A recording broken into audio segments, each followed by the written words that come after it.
this season premiere of Love During Lockup with Emily and Justin. We have 26-year-old Emily. She's a single mother, and she is a legal courtesan. She's one of those girls that works like at one of those brothels, similar to like Bunny Ranch, you know, that show that used to be on HBO at late night.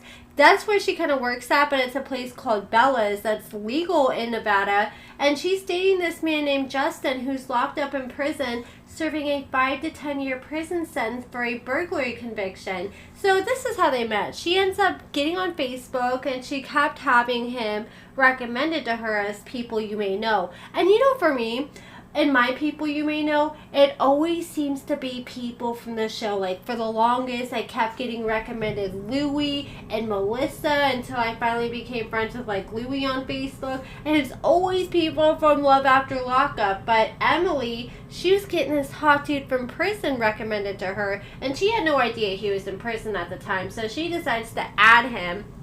She ends up sending him a message. He responds very quickly, but he's like, okay, baby girl, I gotta keep it honest with you. I'm in prison. But that wasn't a barrier for Emily, because Emily is like, okay, well, you may be in prison, but I'm a hooker. Emily is loud and proud to be a hooker. She's one of the proudest hookers I think I have ever seen. And she wears that like it's a badge of honor. And honestly, I've seen her getting a lot of flack for what she does for a living. Honestly, I don't have an issue with it, because she was upfront and honest with Justin from the jump. Like, she told him, look, this is what I do. And she pretty much told him, you can take it or you can leave it. But if we're going to move forward, that's something that you have to be willing to accept. And Justin was willing to accept that and enter into the relationship with Emily, knowing that. But even before then, when Emily first reached out to Justin, she was originally corresponding with Justin's ex, Brittany. And Brittany did an interview with another ex-girlfriend of Justin's ex, Liz, who we're going to see both of them feature this season. They're in the clip, you know, with a teaser where they get in this big food fight with Emily. And Brittany said, look, I was running Justin's account. Emily reached out to me. I showed Justin her pictures. He liked what he saw. And I she told me straight up that she's a hooker. And even Liz and Brittany both said in an interview that they said, oh, that's not an issue. He's just lonely and he needs somebody to talk to.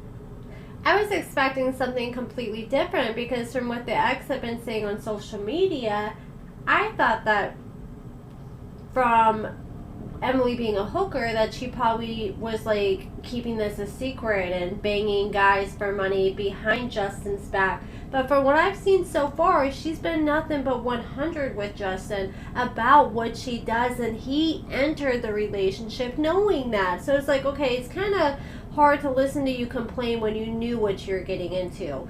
So they end up getting together, and Emily went and saw Justin in person, and he said that it was one of the best feelings he's ever had in his life. They fell in love, and Emily has her 5-year-old son, and this is my issue.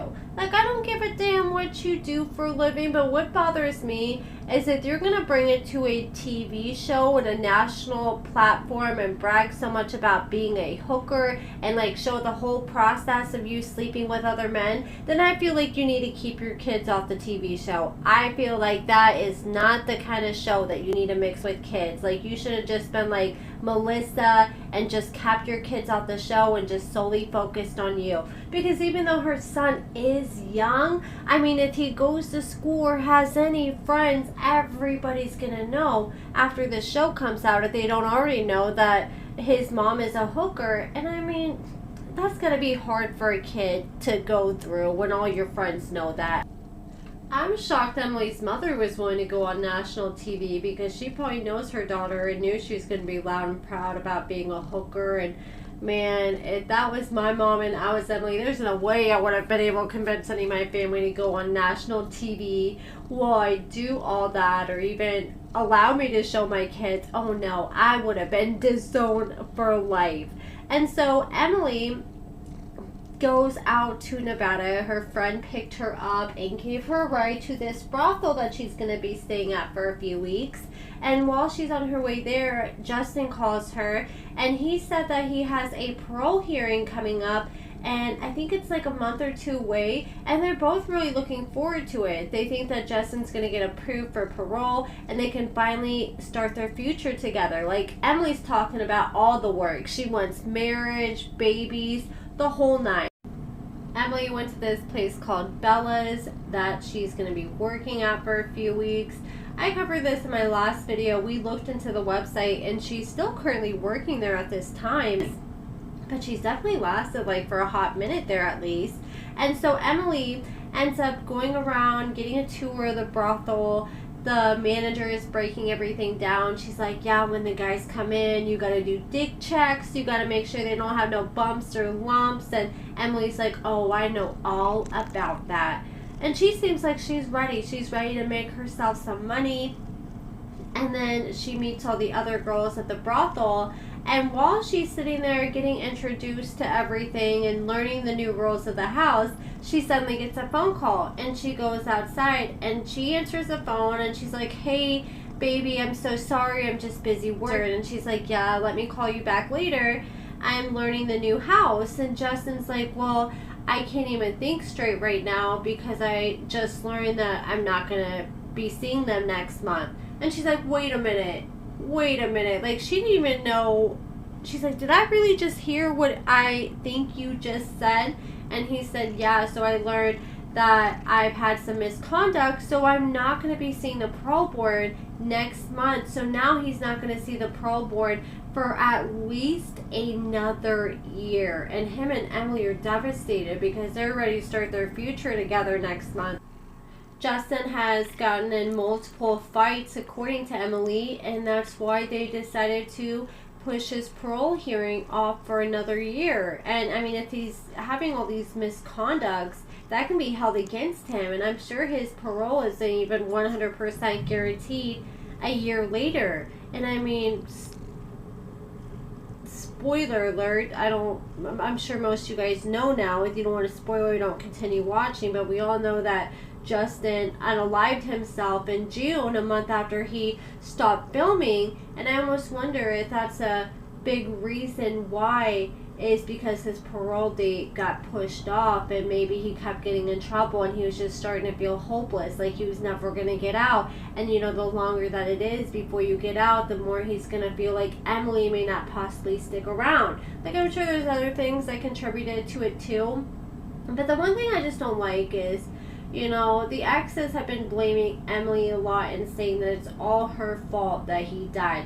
And I'm sure there's things that she did that probably contributed and made him upset. You know, I'm sure we're going to see a lot of shit unfold this season. But I don't think it's fair to 100% blame someone for everything, especially because the exes said that he has had mental health issues for years. So I don't think that's fair to put all on one person. But I am kind of side-eyeing Emily's intentions a little bit. Like, it's still a little early on, so I can't say 100%.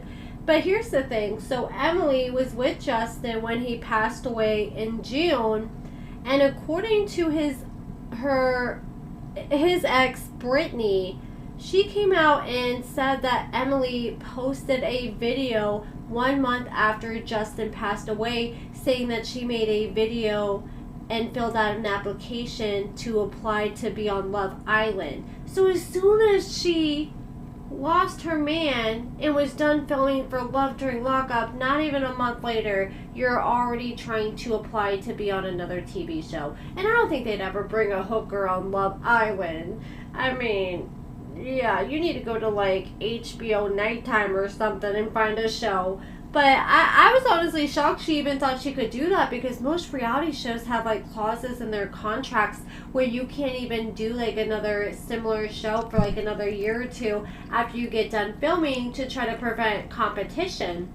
But yeah, she tried to get on Love Island according to his ex Brittany. So I'm like, okay, now I'm kind of like wondering, were you just trying to find anybody you could to get you some screen time? Because it kind of does seem like Emily is one of those people that she's going to do whatever she can by any means to get as much eyes on her as possible. Like, that's the one thing she cares about, is advancing herself, and it doesn't matter what she needs to step on to get there. But I don't know, like I said, we're still early on, but this Love Island stuff is true. I'm like, girl, I think you're just chasing the fame at this point. But let me know what you guys think in the comments below, and thank you so much for watching.